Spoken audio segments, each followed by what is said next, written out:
Alright everyone, it's time for the Occult video number 387. Nothing makes sense? Well, as above, so below. And therefore, as below, so above. This is something that I've gone back to several times in this particular video series because I think that it bears mentioning.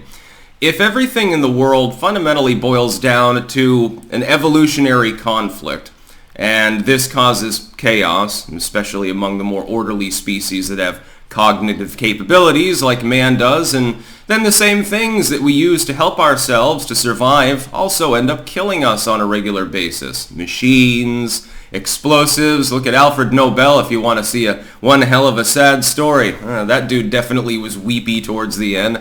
If we look therefore at the physical world and say that everything is retained but everything keeps changing form amorphously, living thing is born, absorbs life around them to grow and maintain stasis, then dies, dissolves, and then other things, detritivores mainly, they eat the decomposing corpse and grind the bones to make their bread and so forth. Why would this not be fundamentally reflected as above? So that's the way the below world is. If the two are reflections of one another, you would expect some intertwining.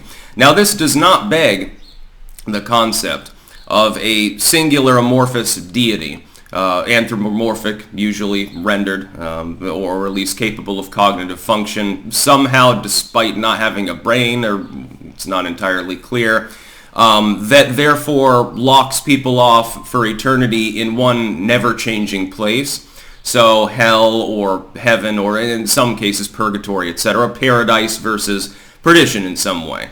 That's not what that would seem to indicate. If as above, so below, then whatever deified forces are there are capable of the same amorphous dissolving and reforming. They have a cognitive capability, that is, that there is a quasi-physicality of some sort that we can't quite understand, but is vaguely a reflection of what we see around us. And there's drama, there's chaos, all of these other things. This speaks to me more of a reincarnatory system. So people are sort of floating over persons. Think of your personhood as being more spirit as opposed to personhood like the meat body that you're using to wander around in this particular world. When you die, it's my belief that you reincarnate.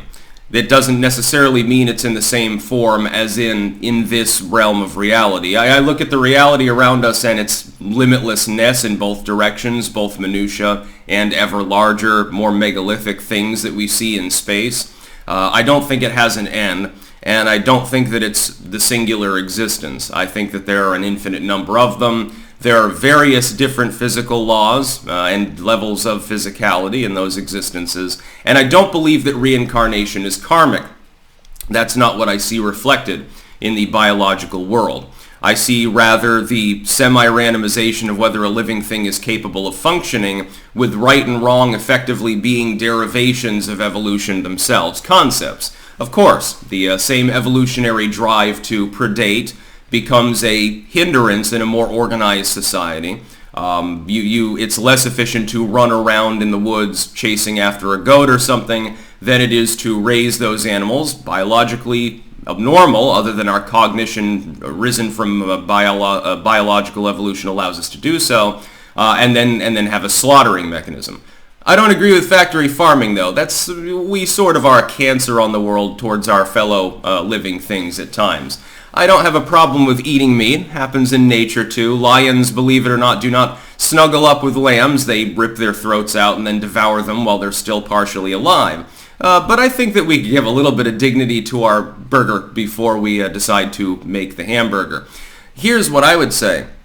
That leads into me believing in reincarnation, number one. And it's almost a polytheism when you think about it. Now, by theism, I'm not talking about an all-powerful creator like the Judeo-Christian God or Allah or something like that. It's closer to a Hindu system or to pagan systems. So Hinduism is not really a polytheism. Everything is springing from the one central source, but the different avatars do have interpersonal drama and squabbles. They have different powers and roles and goals and stations and so forth, and they're infinitely convoluted. Hinduism is a blast to study. It's definitely one of the most complex religions as far as its canonical works go. It's not technically a polytheism, but it's a de facto quasi-polytheism. Then you have most pagan traditions of yesteryear, they're polytheistic, so they believed in literal different gods. What I would say is that would be a reflection. You have these different individuals in different realities with different powers, etc., existing under different physical laws and potentially verging in between universes or something, for all the fuck we know. Apparently not this one, since modern times. Once the video camera was invented, gods came to this planet a lot more seldom, you'll know. So did people that were inspired by angels and demons and shit. They just start disappearing as soon as they could be photographed. What a coincidence. I think that would be the proper attribution of those beings, assuming again that you believe that they exist in some form or another. So they're not technically immortal. They just exist in a different sense than we do in this physical reality. And, a minute in their lifetime is a million years here, so to speak. Literally a biblical allusion to, well, God created the world in 6 days and then rest on the seventh, and Christians will be quick to point out it wasn't actually 7 days. The Earth's capability of registering a day by turning anyway on its axis didn't exist at the time because there was no Earth until, I think, the 4th day. And by the way, the stars and shit were created after light was created. It's a little bit strange. But they'll say, no, it doesn't mean 7 days. It means like, a day to God is like a billion years or something. So it took like 7 billion years for all this to happen. And they're just a little bit out of order because the people that were writing it down happened to be drunk or using mushrooms at the time. Very likely the case, by the way, with those ancient scribes. Kind of a boring job, illuminating those manuscripts and shit like that and drawing on your clay tablets. They were inebriated quite heavily on a regular basis, especially because they came from the more literate upper class. If nothing makes sense here, and order tends to break down, and there's drama and struggle and evolution and all of these things that are both good and bad in their proper roles, I would posit that the same would be true about any upper world, so to speak, or other realm. I look at the body, for example, as nothing more than a meat machine. The self is not this body. This body is completely destructible and the atoms in it interchangeable with the atoms in anyone else's body anyway. I look at it this way. If you could properly copy every atom in a human brain, one to another, you could create an entirely new human with an identical cognition. So if you could map out where every atom was at every given time in a person's brain and instantaneously recreate it, you would have recreated all their memories and everything else. That's just a meat puppet. That has nothing to do with future existence or a past existence, and I don't believe in past life regression, by the way. I do not believe that you go anywhere when you die. The biggest conundrum of all is why anything exists in the first place. It almost begs the question of whether there's some sort of intelligent force behind it, or again, some sort of organized or otherworldly force, which is what I lean towards. I do not believe in an anthropomorphic, singular, usually male, commanding deity creating all of creation.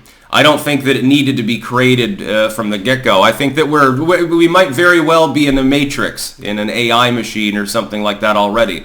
Be interesting because if you play GTA San Andreas, you can play mini games in there, the arcade machines.